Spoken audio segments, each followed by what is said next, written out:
స్తోత్రములైనా స్తోత్రములైనా మా తండ్రి మా ఇక్కడ ఇదిగోనైనా దేవతండ్రి మేము స్తుతించి నైనా మిమ్మల్ని ఆరాధించి నైనా మిమ్మల్ని మహింపచ్చిన జ్ఞానాన్ని మాకు ఇచ్చిన నా ప్రభావం మీకే ఉన్నాను. అలాగే నా ప్రభావం తండ్రి ఈ యొక్క పరిశుద్ధ దినమందునైనా మీరు తండ్రి ప్రభావ ఎత్తకుండా వాక్యం ఏమైతే ఉందో నా ప్రభ ఆ వాక్యం తండ్రి మేము విని తండ్రి ప్రభ ఆ వాక్యం మా హృదయాల్లో భద్రపరుచుకున్న నా ప్రభావ మీ ఎంత విశ్వాసం కలిగి మీ ఎంత భయభక్తులు కలిగిన నా ప్రభావ ఆ వాక్యానుసారం మేము నడుచుకోవడానికి మాకు కావాల్సిన జ్ఞానాన్ని బాధ్యత ప్రసాదించండి. నైనా చెప్పిన వాక్యం చెప్పిన పాఠశాల తండ్రి ప్రభా మరింత నైనా మంచి జ్ఞానాన్ని ఇచ్చిన నా ప్రభావ ఆ యొక్క వాక్యంతో నా ప్రభావ ఎంతో మందిని మీ యొక్క రక్షణలో తీసుకోవడానికి కావాల్సిన తండ్రి ప్రభావ యొక్క భాగ్యాన్ని మా పాఠశాల ప్రసాదించండి. అలాగేనైనా ఈ ఊళ్ళో ఉన్న ప్రతి ఒక్కరిని కూడా దీవించే ఆశ్రయించిన ప్రభావ చెప్తున్న వాక్యం తండ్రి ప్రభావ మేము విని తండ్రి ప్రభావ మాకు సహాయం చేయమని ఈ యొక్క చిన్న ప్రార్థన మీకు పాఠాన్ని చేసుకున్నాను. నాదర వేసైనా మనం వేసుకుంటున్నాను మా తండ్రి. వాక్యమైనది మాది దేవుడు నాతో మనందరితో కూడా ఏమి మాట్లాడవచ్చు. నాడ పరిశుద్ధాత్మదేవుడి మన దేవాది దేవునికి ఆయాసకరమైన పేర్లన్నీ కూడా విసర్జించి దేవునిలో అంటు కట్టబడిన స్థితిని మనము కలిగి ఉండాలని వాక్యానుసారమైన జీవితం మనం జీవించలాగున చెప్పేటటువంటి వాక్యం మన హృదయంలో మనం స్థిరపరుచుకున్నాము. చదవబడినటువంటి లేఖన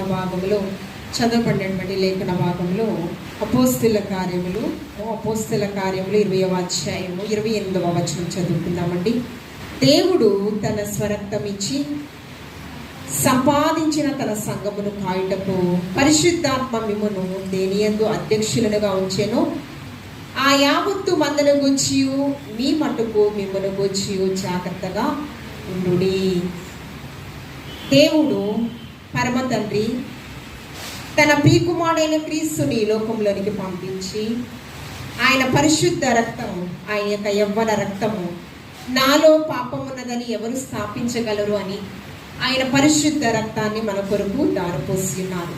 కాబట్టి ఈ సంఘము పరిశుద్ధ రక్తము చేత సంపాదించుకున్న సంఘం, పరిశుద్ధ రక్తం చేత సంపాదించిన ఈ సంఘము మనం ఏ విధంగా ఉండాలో సంఘమనగా విశ్వాసుల సమూహము వాక్యానుసారంగా మనం ధ్యానం చేద్దాం.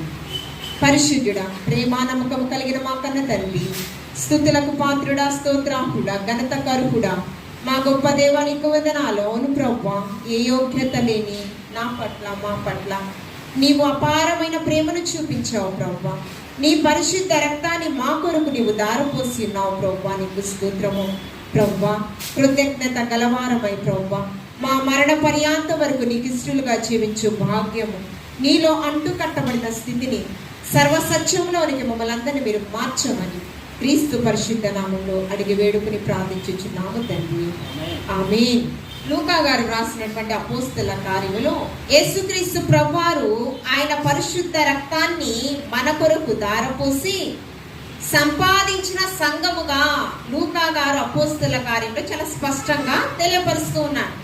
అయితే ఈ సంఘము కొరకు యేసుక్రీస్తు ప్రభువారు ఆదరణకర్తగా మనకి మధ్యవర్తిగా పరిశుద్ధాత్మ దేవుడు ఈ లోకంలోనికి ఉంచి వెళ్ళారు. యేసుక్రీస్తు ప్రభువారు 33.5 సంవత్సరాలలో ఆయన పరిచర్యను చేయించి సర్వమానవాళి పాపములను కూడా ఆయన శిలువలో భరించి మరణాన్ని జయించి మృత్యుంజయుడే ఆయన తండ్రి యుద్ధకు కొనిపోబడడం జరిగింది. ఎందుకంటే మీ కొరకు నివాస స్థలములను సిద్ధపరచుట కొరకు ఆయన అంటూ ఉన్నారు సువార్తలలో, నా తండ్రి ఇంట అనేక నివాస స్థలములు, నేనుండు చోటున మీరు కూడా ఉండాలని ఆయనకు ఒక వాంఛ ఉంది. అందుకనే ఆయన పరిశుద్ధ రక్తాన్ని మన కొరకు దారపోశారు. యేసుక్రీస్తు ప్రభువారికి తండ్రికి మధ్యవర్తిగా పరిశుద్ధాత్మ దేవుడు మనకి ఆదరణకర్తగా మన మధ్య ఉంచారు. అయితే ఈ పరిశుద్ధాత్మ దేవుడు సంఘం మీద కొంతమంది అధికారులను ఏర్పాటు చేయడము జరిగింది. ఎఫెసీయులకు రాసిన పత్రిక 4వ అధ్యాయము 13వ వచనం. ఈ సంఘము పరిశుద్ధ సంఘం, పరిశుద్ధులు సంపూర్ణ మనం పరిశుద్ధత కొరకు క్రీస్తు శరీరము క్షేమాభివృద్ధి చెందుటకు పరిచర్య ధర్మము జరిగించుట కొరకు ఆయన కొందరిని అపోస్తులను గాను, కొందరిని కాపరులను గాను, కొందరిని ప్రవక్తలను గాను, కొందరిని సువార్థికులను గాను, కొందరిని పరిచారకులను గాను ఆయన నియమించారంట. దేని కొరకు? పరిశుద్ధ సంఘము కాయుటకు. ఇక్కడున్న ప్రతి ఒక్కరికి ఒక్కొక్క బాధ్యత ఇచ్చాడు దేవాది దేవుడు. సంఘమును, మందిరమును శుభ్రపరచుటలో ఎవరి కనుదృష్టిలో ఉన్నా లేకపోయినా దేవుని కనుదృష్టిలో ఉంటాం. ఇది దేవుని మందిరము. నా మందిరము సమస్త జనులకు ప్రార్థనా మందిరం. ఈ మందిరము శుభ్రపరచుటలో నీకు అధికారం లేకపోవచ్చు, కానీ ఆశీర్వాదము, ప్రతిఫలము పరలోకమందు మీకుంది. దేవుని పని చేసే, నా పని మీరు చేస్తే మీ పని నేను చేస్తాను, అంతేనా? నమ్మకమైన వానికి ఎవరో కను దృష్టిలో ఎవరో చూస్తారని మీరు చేయకూడదు. ఎవరు చూస్తారు? ఏక దేవుడు, పరిశుద్ధాత్మ దేవుడు నన్ను చూచున్నాడు, నా ప్రవర్తన అంతటి మీద అధికారం నేను ఆయనకి ఇచ్చానని నువ్వు అనుకోవాలి. నీకు అధికారము, ప్రతిఫలము దైవజనుల ద్వారా కాదు, పరము నుండి యేసుక్రీస్తు ప్రభువారు తండ్రి ఎదుట, తండ్రి కుడిపార్శ్వమున నీవు కూడా ఉంటావని గొప్ప వాగ్దానము ఇచ్చాడు. అందుకనే ఏప్రిల్కి రాసిన పత్రికలో ఈ పరిశుద్ధ రక్తము సంపాదించుకున్నటలో సంఘమనగా బిల్డింగ్ కాదు, సంఘమనగా విశ్వాసుల సమూహము. మనము ఏ యోగ్యత లేని వారు, ఏ భేదము లేదు, అందరూ పాపం చేసి దేవుడు అనుగ్రహించు మహిమను పొందలేని మన జీవితాలలో యేసుక్రీస్తు ప్రభువారు ఆయన పరిశుద్ధ రక్తాన్ని మన కొరకు ధారపోశారు. నోవాహు కాలంలో అయితంట భూమి బలాత్కారంతో నింపబడి ఉందంట. ఆదికాండం 6వ అధ్యాయంలో 6వ వచనం, నా పోలికలో నా స్వారూప్యమందు మనుషులు ఎందుకు నిర్మించుకుని ఉన్నానని దేవాది దేవుడు హృదయంలో సంతాపం వ్యక్తపరుస్తూ ఉన్నాడు. కాబట్టి అలాంటి స్థితిలో ఉన్న మనల్ని రక్షించడం కొరకు ఆయన పరిశుద్ధ రక్తము ధారపోశారు. విశ్వాసుల సమూహమైన ఈ సంఘము ఎలా ఉండాలంటే పరిశుద్ధత నుంచి అతి పరిశుద్ధతలోనికి కడవరి దినాలలో మార్చబడాలి, సర్వసత్యములోనికి మార్చబడాలి. కార్యారంభం కంటే కార్యాంతపు మన స్థితియే చాలా ప్రాముఖ్యమైనది. అది మనం మర్చిపోతున్నాం. నాకు ఎన్నో తలాంతులు ఉన్నాయి, వాక్య పరిచర్య చేసేటటువంటి జ్ఞానం ఉంది, అనర్గళంగా ప్రార్థన చేసేటటువంటి జ్ఞానం ఉంది, తలాంతులు ఉన్నాయని మనం అనుకుంటాం. కానీ ఆకాశం నుంచి ఆయన చూస్తూ ఉన్నాడు. నీ హృదయములో ఆయన్ని నివసించే ఆ యొక్క చోటు ఉందా లేదా? దేవునికి నీకు మధ్యగా ఆ యొక్క దోషములు, అపరాధములు ఉన్నాయా లేవా? నీ హృదయములో ఆయన నివసించాలని, నీ హృదయమే దేవునికి ఒక ఆలయముగా ఆయన చేసుకోవాలని ఆయన అనుకుంటూ ఉన్నాడు. కొంతమంది ఏంటి, వారికి ఉన్నటువంటి అధికారాన్ని బట్టి గర్విస్తూ ఉంటారు. పరిశుద్ధ ఆలయంలో శుభ్రపరిచే వారికి ఎంత ఆశీర్వాదం ఉందో, పరిచారకుడుగా నీకెంత ఆశీర్వాదం ఉందో, బోధకుడుగా కూడా అదే ఆశీర్వాదము, సంఘ పెద్దలకు కూడా అదే ఆశీర్వాదం. అందరికీ సమానమైన ఆశీర్వాదాలే. ఇక్కడ కొలమానం ఏమాత్రము లేదు, హెచ్చు తగ్గులు ఏమాత్రము లేవు. లూసిఫర్ అనుకున్నాడు నా వలనే గణపరచబడుతుంది, నా వలనే సంఘం యొక్క పరిచర్య ముందుకెళ్తుందని కొంతమంది అనుకుంటూ ఉంటారు. సంఘంలో ఎవరైనా అతిశయంతో కూడినటువంటి ఆనవాళ్ళు ఎవరిలో ఉన్నాయో, లేదు లేదు, నీవు స్తుతించకపోతే రాళ్ళు నన్ను స్తుతిస్తాయి, మరి ఆకాశ పక్షులు నన్ను స్తుతిస్తాయి అంటూ ఉన్నాడు, పంచభూతములు నన్ను స్తుతిస్తాయి అంటూ ఉన్నాడు, నీవు స్తుతించకపోతే. ఈ సంఘానికి శిరస్సుగా ఎవరుండాలి అంటే వివాహ బంధంలో, వివాహము అన్ని విషయములలో ఘనమైనది కదా. ఈ వివాహ వ్యవస్థలో వధువుకి వరుడు, ఆ స్త్రీ కంట పురుషుడు శిరస్సు అంట. శిరస్సు లేకపోతే మనం బ్రతకలమా? శిరస్సు అయినా నీ కిరీటానికి అపకీర్తి తెచ్చే పనులు నువ్వేమి చేయడానికి వీలు లేదని హెచ్చరిస్తూ ఉన్నాడు. కృపగల ఉపదేశము జ్ఞానము కలిగిన స్త్రీ తన బిడ్డలకు బోధిస్తుందంట, తన పెనివిటికి కిరీటం వలె ఉంటుందంట. గుణవతి అయిన భార్య దొరుకుట అరుదు, అతిది ముత్యము కంటే అమూల్యమైనది. ఈ స్త్రీ తన యొక్క పెనిమిటి కొరకు, బిడ్డల కొరకు ఆహర్నిశలు ప్రయాసపడుతూనే ఉంటుందంట. తన పెనిమిటి ఒక శిరస్సు వలె ఒక అధికారం అంతా తన పెనిమిటికి ఇస్తుంది, గౌరవం మర్యాదలు తన ద్వారా పెంపొందించే విధంగా. అయితే ఈ పురుషుడికి స్త్రీకి కూడా ఒక శిరస్సు ఉన్నారు. ఈ పురుషునికి స్త్రీకి ఏమో శిరస్సు పురుషుడు, అదే విధంగా స్త్రీకి పురుషునికి విశ్వాసుల సమూహమైన మనకి క్రైస్తవ కుటుంబాలకి ఏమండి అందరికి కూడా ఒక శిరస్సు ఉన్నారంట. ఆయన ఎవరు? యేసుక్రీస్తు ప్రభువారు. మనందరికి శిరస్సుగా ఆయన ఉన్నారు. చూడండి, ఎఫెసీయులకు రాసిన పత్రిక 2:22. స్త్రీలారా, ప్రభువునకు వలె మీ సొంత పురుషులకు లోబడి ఉండుడి. క్రీస్తు సంఘమునకు శిరస్సై ఉండులాగున పురుషుడు భార్యకై శిరస్సై ఉన్నాడు. క్రీస్తే శరీరముకు రక్షకుడై ఉన్నాడు. సంఘము క్రీస్తుకు లోబడినట్టుగా భార్యలు కూడా ప్రతి విషయంలో తమ పురుషులకు లోబడి ఉండాలి. క్రీస్తు సంఘమునకు శిరస్సు ఉండులాగున ప్రతి భార్య తన పురుషునికి ఎలా ఉండాలండి? పురుషుడు తన భార్యకు శిరస్సు అయి ఉన్నాడు. క్రీస్తే శరీరమునకు రక్షకుడై ఉన్నాడు. ప్రతి ఒక్క క్రైస్తవ కుటుంబాలకు శిరస్సు అధికారిగా యేసుక్రీస్తు ప్రభువారై ఉన్నారు. మన జీవితము దుర్నీతితో ఉన్న మన జీవితాలను నీతి సాధకములుగా పవిత్రపరచుకోవడానికి ఆయన పరిశుద్ధ రక్తాన్ని మన కొరకు ధారపోశాడు.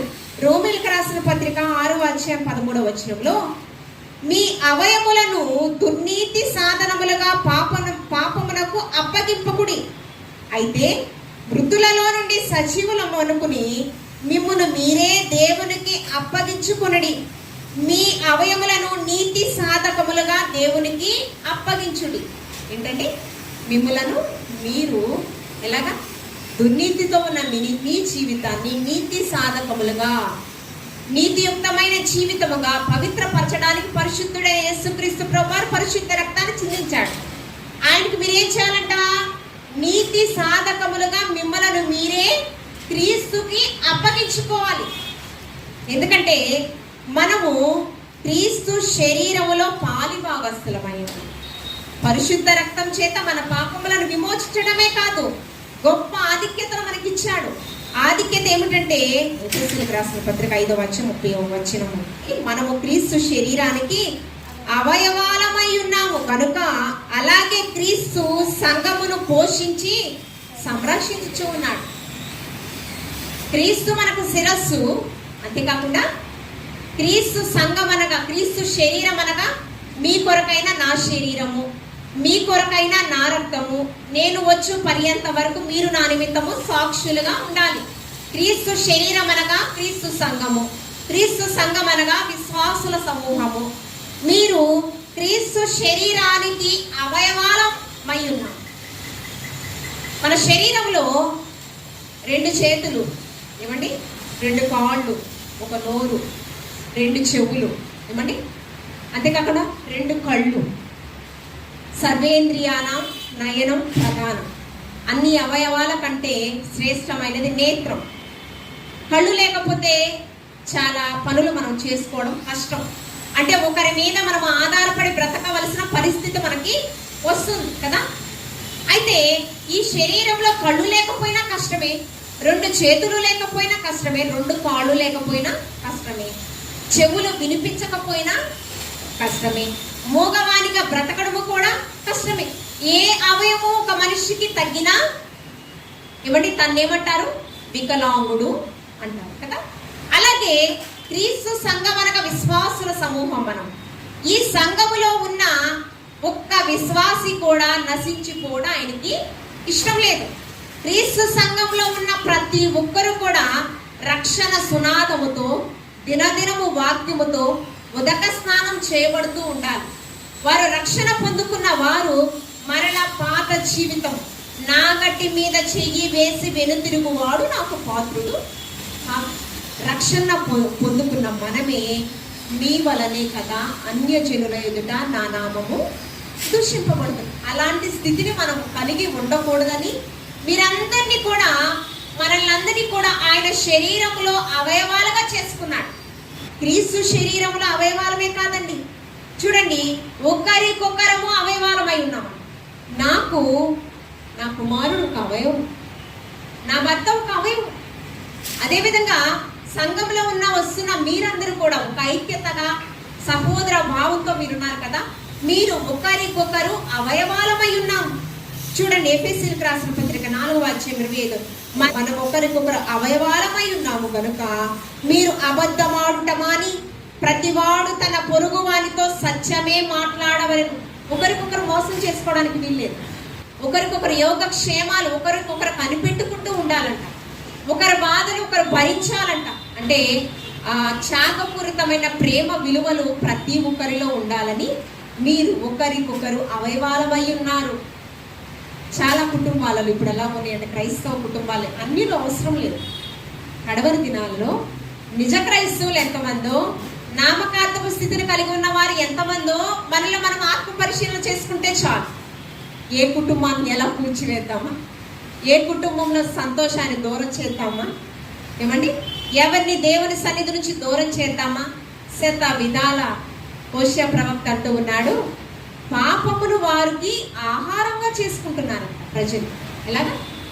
పాపము మరి కాస్త చెయ్యాలని వారు ఆలోచన చేస్తూ ఉన్నారంట. దేన్ని? పాపము.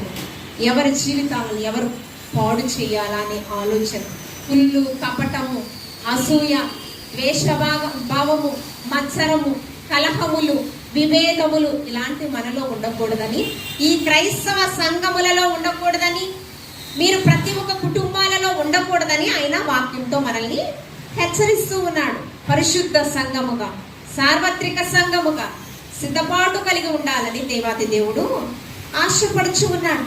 మళ్ళీ ఆయన పోలికలో ఆయన స్వారూప్యం అన్న మనం పుట్టుకతోనే సౌందర్యవంతులం అంట. ఏంటి? పుట్టుకతోనే ఒక్కొక్కరిని ఒక్కొక్క శిల్పాలుగా చేశాడు. మనకి ఏంటండి మెరుగులు అవసరం లేదు, నేను చెప్పడం లేదు.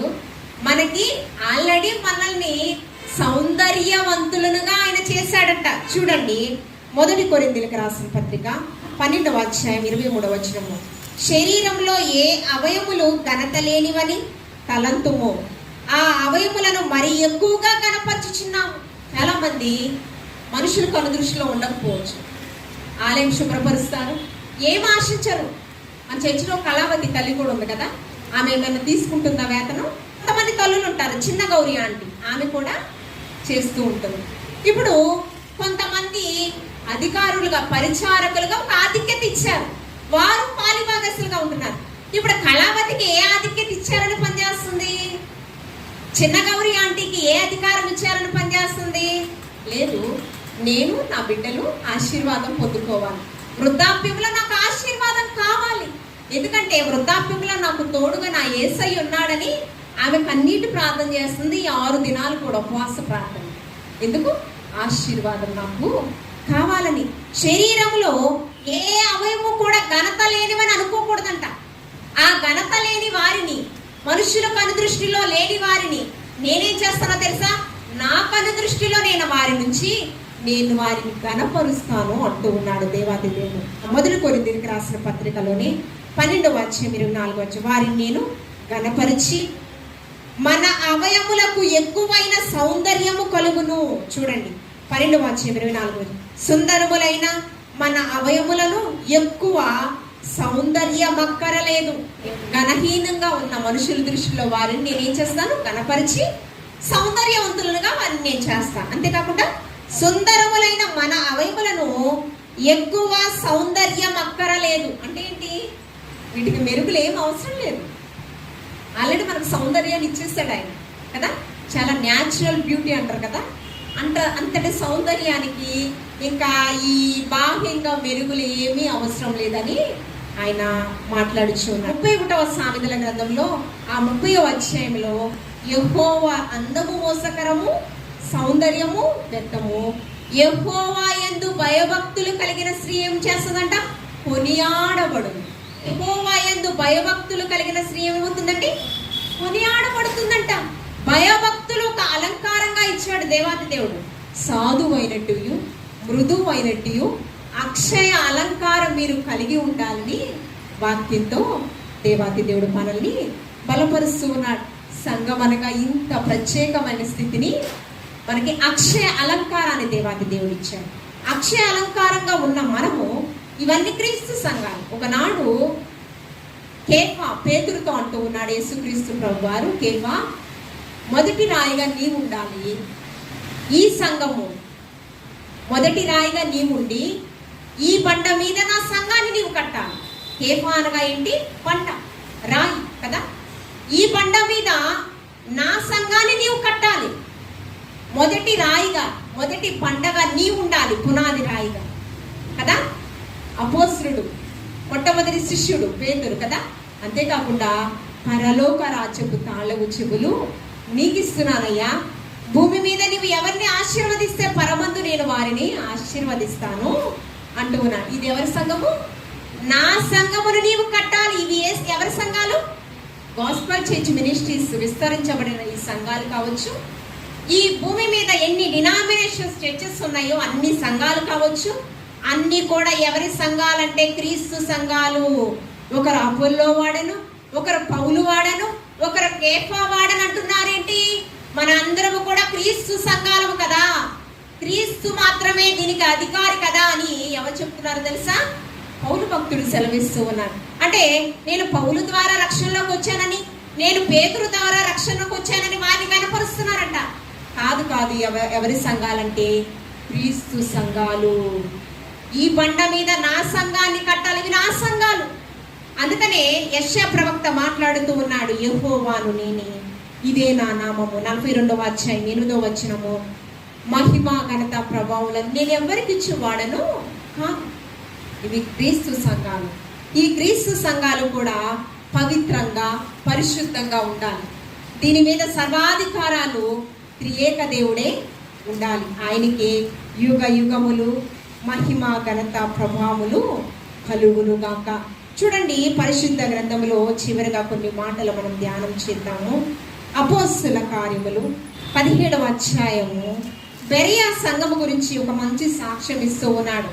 నేడు క్రైస్తవ సంఘాలు కూడా ఈ రీతిగా ఉండాలని, సువార్త సేవా సంఘం కూడా ఈ విధంగా ఒక సాక్ష్యము పొందుకునే వరుసలో ఉండాలని పరిశుద్ధాత్మ దేవుడు ఆశపడుచు ఉన్నాడు. అపోస్తుల కార్యములు 17వ అధ్యాయం 10వ వచనము, వెంటనే సహోదరులు రాత్రి వేళ పౌలు శీలను బెరయకు పంపించిరి. వారు వచ్చి యూదా సమాజ మందిరంలో ప్రవేశించారంట. వీరు తెసలోనికలో ఉన్న వారి కంటే ఏమయ్యారంట? తెసలోనిక సంఘానికంటే బెరయా సంఘస్థులంట గనులయ్యారంట. నన్ను గనపరచు వానిని నేను గనపరుస్తానని సమూయేలు గ్రంథములో తెలియపరుస్తున్నాడు. బెరయా సంఘస్థులంట తెసలోనిక సంఘము కంటే క్రీస్తు ప్రభువాన్ని ఎక్కువగా కనపరిచే సంఘం అంట. అంతేకాకుండా కనుక ఆ శక్తితో వాక్యమును అంగీకరించిన సంఘం అంట. దేన్ని అంగీకరించారు? వాక్యం అయ్యున్న దేవాది దేవుడు, నేనే మార్గము, నేనే సత్యము, నేనే నిత్య జీవానికి చేర్చే మార్గం అయ్యున్నానంటూ ఉన్నాడు. ఏంటి? వారు కనపరచబడుతూ ఆ శక్తితో దేవుని యొక్క వాక్యమును అంగీకరించారంట. రెండవది. మూడవది, పౌలు శీలేను చెప్పిన సంగతులను అలా ఉన్నవో లేవో అని ప్రతిదినము లేఖనములను పరిశోధించుచూ వచ్చారంట. మూడోది ఏంటి? పౌలు శీలలు వాక్యం ప్రకటిస్తున్నారు కదా, వాక్యము గుడ్డిగా నమ్మడల్లా. పరిశుద్ధ గ్రంథము క్రైస్తవులకు ఒక దిక్సూచి, మార్గదర్శి. ఈ పరిశుద్ధ గ్రంథము లేని దినాలలో రానున్న దినాలు వస్తాయి. ఈ పరిశుద్ధ గ్రంథము చాలా విలువైనది. ఈ పరిశుద్ధ గ్రంథములో దేవాతి దేవుడు చెప్పేటటువంటి వాక్కులు ఉన్నవా లేవా అని వారు ఏం చేస్తారంట? ప్రతి దినము లేఖనాలను పరిశోధించేటటువంటి వారంట. మూడోది.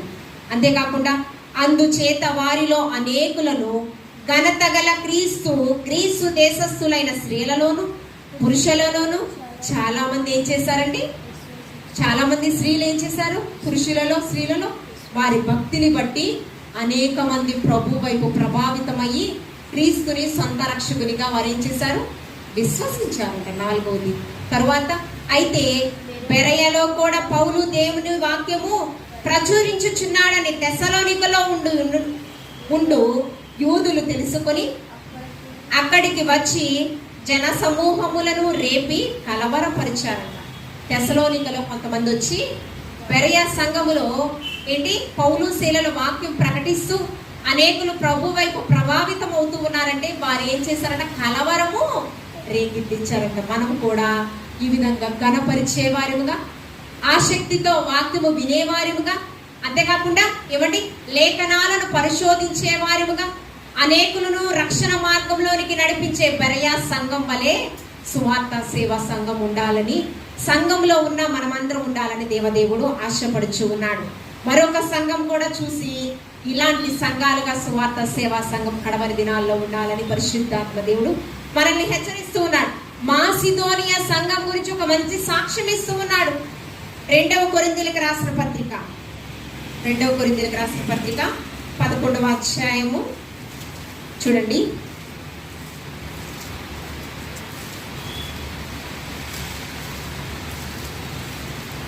8వ అధ్యాయం 2 కొరింథీయులకు రాసిన పత్రిక 8వ అధ్యాయం.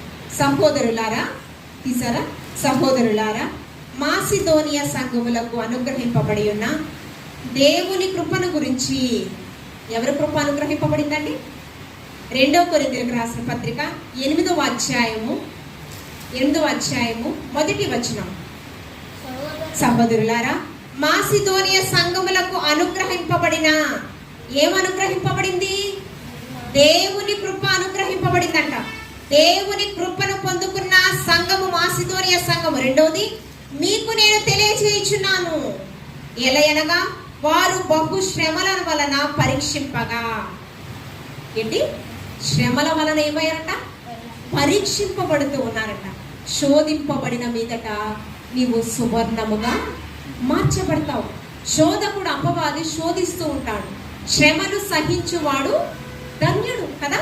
మనము అందుకనే నాగటి మీద చెయ్యి వేసి వెనుతిరుగువాడు నాకు పాత్రుడు, నన్ను మీరు వెంబడింపగోరిన ఎడల తనను తాను ఉపేక్షించుకుని ప్రతిదినము తన సిలువలు ఎత్తుకుని తను వెంబడించువాడు ధన్యుడు. ఆ ధన్యతలన్నీ కూడా క్రీస్తుకు శ్రమలలో నిలిచే వారిగా మనం ఉండాలని దేవదేవుడు ఆశపడుచూ ఉన్నాడు. 2వది ఏంటంటే శ్రమల వలన పరీక్షింపబడిన సంఘమంట. 3వదిగా, ఎలాగనగా వారు బహు శ్రమల వలన పరీక్షింపగా అత్యధికంగా సంతోషించారట. 3వది ఏంటి? ఆనందించండి, సంతోషించండి, మీ ఫలము పరలోకమందు ధన్యతల దగ్గర. శ్రమలలో పరీక్షింపగా అత్యధికంగా వారు సంతోషించిన సంఘంగా 3వదిగా. మరియు వారు నిరుపేదలైనా కూడా దాతృత్వముతో ప్రభు పరిచర్యను ప్రోత్సాహపరిచిన సంఘం ఉంటారు. ఏంటి? సంతోషంతో ఇచ్చేది వారిని దేవాతి దేవుడు ఎంతో ఎక్కువగా ప్రేమిస్తాడు. బీద విధవరాలి కానుకని దేవాతి దేవుడు గనపరిచాడు. అట్టి రీతిగా నిరుపేదలైనా కూడా దాతృత్వంతో బహుగా విస్తరించెను. కృప విషయంలోను, పరిశుద్ధుల కొరకైన పరిచర్యలోను, పాలు పొందుచు విషయంలోను మనపూర్వకంగా మమ్మును వేడుకొనుచు వారు తమ సామర్థ్యము కంటే ఎక్కువగా తమంతట తామే ఇచ్చిరని మీకు నేను సాక్ష్యము. ఇందాక బెరియా సంఘస్థము గనులైన సంఘము, వాక్యము అంగీకరించిన సంఘము, లేఖనాలను పరిశోధించిన సంఘము, అంతేకాకుండా అనేకులను ప్రభు వైపు ప్రభావితం చేసిన సంఘము. ఇక్కడ మాసిదోనియా సంఘము కృపను పొందుకున్న సంఘము, అంతేకాకుండా శ్రమలలో పరీక్షింపబడిన సంఘం అంట. 3వదిగా శ్రమలలో సంతోషించిన సంఘం అంట. 4వదిగా బీదరికంలో కూడా దాతృత్వముతో వారి యొక్క సమయాన్ని, ధనాన్ని దేవాది దేవుని పాదాల చెంత పెట్టారంట. సువార్త సేవా సంఘమైన మనము కూడా ఆ రీతిగా ఉండాలని, ఒక బెరియా సంఘం వల్లే, మాసిదోనియా సంఘం వల్లే మనం ఉండాలని సువార్త సేవా సంఘము కడవరి దినాలలో దేవాది దేవుడు ఆశపడుచు ఉన్నారు. చివరిగా ఒక వాక్యము, ఇలా ఉండాలి అంటే మనము పవిత్రంగా పరిశుద్ధంగా ఉండాలి కదా. ఈ పవిత్రంగా పరిశుద్ధంగా ఉండే సమయంలో మనలో ఏదైనా దోషం ఉందేమో, ఏదైనా కాఠిన్యం ఉందేమో అని వాటిని విడిచిపెట్టాలని దేవదేవుడు ఆశపడుచు ఉన్నాడు. 1 పేతురు రాసిన పత్రిక 3వ అధ్యాయము 9వ వచనంలో, ఆశీర్వాదముకు వారసులగుటకు మీరు పిలువబడితిరి కనుక కీడుకు ప్రతి కీడైనను దూషణకు ప్రతి దూషణైనను మీరు చేయకూడదు. ఇలా చేయకుండా ఉండాలి అంటే, ఒకవేళ కీడుకి ప్రతి కీడు, దూషణకు ప్రతి దూషణ మీరు చేసినట్లయితే, మీకు ఐహికమైన విచారములు, లోక సంబంధమైన ఆశలు మీరు ఉన్నట్లయితే ఖచ్చితంగా దేవాది దేవుడు మన దగ్గరకు రావడానికి ఆయన ఇష్టపడడు. చూడండి, 2 కొరింథీయులకు రాసిన పత్రిక 3వ అధ్యాయం 18వ వచనము. 2 కొరింథీయులకు రాసిన పత్రిక 3వ అధ్యాయం 18వ, మనమందరమును ముసుగులేని ముఖముతో ప్రభు యొక్క మహిమను అద్దం వలె ప్రతిఫలింప చేయించు మహిమ నుండి అధిక మహిమను పొందుచు ప్రభువుకు ఆత్మ చేత ఆ పోలికగానే మార్చబడుచున్నాం. ఎలాగండి? మన ముఖముతో ప్రభు యొక్క మహిమ ప్రతిబింబించాలంట. మహిమ నుండి అధిక మహిమను మనం పొందుకోవాలంట. దేవుని యొక్క ఆత్మ పోలికగా మనం మార్చబడాలి. ఇవన్నీ మనం ఉన్నప్పుడు సర్వ సత్యములోనికి మార్చబడుతూ యేసుక్రీస్తు ప్రభువాన్ని మనం ఎదుర్కొనే వరుసలో బుద్ధి కలిగిన కన్యకల వలె మనం సిద్ధపాటు కలిగిన జీవితాలు, ఇలాంటి స్థితి మనలో ఉంటేనే దేవాతి దేవుడు వరుడైన యేసుక్రీస్తు ప్రభువు రెండవ రాకడలో మనల్ని వివాహము ఆయన చేసుకుంటాడు. కాబట్టి ఎవరి క్రియలకు తగిన ఫలితము దేవాతి దేవుడు వారికి ఇస్తాడు. పరిశుద్ధుడుగానే ఉండని, అన్యాయస్తుడుగానే ఉండని, నేను త్వరగా రాబోచి ఉన్నాను, ఎవరికి క్రియలకు తగిన ఫలితాన్ని వారికి ఇచ్చుటకు. కాబట్టి మనము అధిక మహిమలోనికి జీవించినట్లయితే ఖచ్చితంగా పరలోక రాజ్యంలో స్థానమును సంపాదించుకుంటాము. వరుడైన యేసుక్రీస్తు ప్రభువాన్ని వివాహము చేసుకుంటాం. అటువంటి స్థితిలో సువార్త సేవా సంఘంలో ఉన్న ప్రతి ఒక్కరు కూడా ఉండురుగాక. చెప్పండి ఆమేన్. దేవాతి దేవుడి మాటలు మనందరి వినికిల్లో బహుగా ఫలించి ఆశీర్వదించునుగాక. ఆమె పరిశుద్ధుడానికి వందనాలు. వాక్యమైన దేవా, నాతో మాతో సూటిగా మాట్లాడిన విధమును బట్టి వందనాలు ప్రభువా. వాక్యానుసారమైన జీవితం నీ ప్రియబిడ్డలకు మీరు దయచేసి నీ రాకడ కొరకు, నీ రాజ్య స్థాపన కొరకు ప్రయాసపడే వరుసలో మమ్మల్ని మీరు ఆయుత్తపరచమని క్రీస్తు పరిశుద్ధ నామంలో అడిగి వేడుకుని ప్రార్థించున్నాము తండ్రి. అంకుల్ గారు ప్రత్యేకమైన పాట పాడొచ్చు, ప్రభుని కనపరుస్తున్నారు. ఇదిగో దేవా నా జీవితం, ఆపాదమస్తకం నీకంకితం. ఇదిగో దేవా నా జీవితం, ఆపాదమస్తకం నీకంకితం. చరణం నీ చరణం, చరణం నీ చరణం. ఇదిగో దేవా నా జీవితం, ఆపాదమస్తకం నీకంకితం. పలుమార్లు వైదొలగినాను పరలోక దర్శనము నుండి, విలువైన నీ దివ్య పిలుపుకు నే తగినట్లు జీవించనైతి. అయినా నీ ప్రేమతో నన్ను దరిచేసినావు. అందుకే గైకొనుము దేవా ఈ నా శేష జీవితం. ఇదిగో దేవా నా జీవితం, ఆపాదమస్తకం నీకంకితం. నీ పాదముల చెంత చేరి నీ చిత్తంబునే మెరుగనేపు. నీ హృదయ భారంబు నొసగి ప్రార్థించి పనిచేయ నేర్పు. సాగిపోయే శుద్ధిగా పనిచేయలేము. ప్రతి చోట నీ సాక్షిగా ప్రభువా నన్నుండనిమ్ము. ఇదిగో దేవా నా జీవితం, ఆపాదమస్తకం నీకంకితం.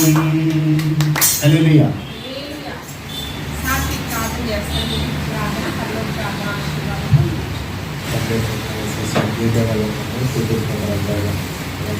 చెప్పబడిన వాటిని బట్టి ప్రపంచంలో ఇంకా అన్ని యుద్ధాలు జరుగుతున్నాయి. అన్ని మీరు కలిగించండి సార్. ప్రతి ఒక్కరికి శాంతి యుద్ధాలు కలిసి సార్. మీకే వాళ్ళ స్థితిస్తున్నాం. ప్రతి ఒక్కరికి మార్గం దయచేయండి సార్. చెడు మార్గాలకి ఎవరు వెళ్ళకుండా మంచి మర్యాదలతో ఇప్పుడు మంచిగా కలిసిమెలిసి ఉంటుంది. అక్కడ కూడా వాళ్ళు దయచేయండి సార్. అలాగే మంచి మనసును దయచేయండి సార్. మీకే వాళ్ళ స్థితిస్తున్నాం.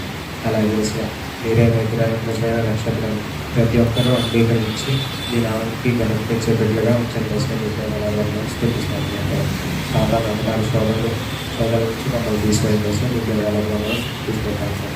మాకు మంచి బుద్ధిని జ్ఞానాన్ని మాకు శక్తిని దయచేయండి సార్. మీ సేవ చేసే కృపను మాకు దయచేయండి సార్. అలాగే ఇంకా అనేక ఆత్మలు సంపాదించి మీ సన్నిధిలో తీసుకొచ్చే కృపను మాకు దయచేయండి సార్. మీ దేవాలయంలో మనం స్థుతిస్తూంటుంది. ఎప్పుడు చెడు వైపు వెళ్ళకుండా ఎప్పుడు మంచిని అనుసరిస్తూ మంచిగా ప్రేరేపిస్తూ ఉండాలని వేరేగా కాచి కాపాడిస్తూ ఎప్పుడు మీరు మా వెంటే ఉండి మమ్మల్ని ముందు నడిపిస్తారని విశ్వసిస్తున్నాను సార్. మీ దేవాలయంలో స్థుతిస్తున్నాను. అలాగే సార్ మమ్మల్ని మీ కక్షవాటితో తోడైతే కాచి కాపాడిస్తాను. మీరు ఎక్కడికి తెచ్చండి సార్. మీ దేవాలయంలో స్థుతిస్తున్నాను. ఇప్పటివరకు నేను తప్పులను చేసింటే నేను శిక్షణ ఇచ్చేవారు యేసుక్రీస్తున్నాను ఉన్నాడు దేవుడుకుంటున్నా మా మనం తండ్రి.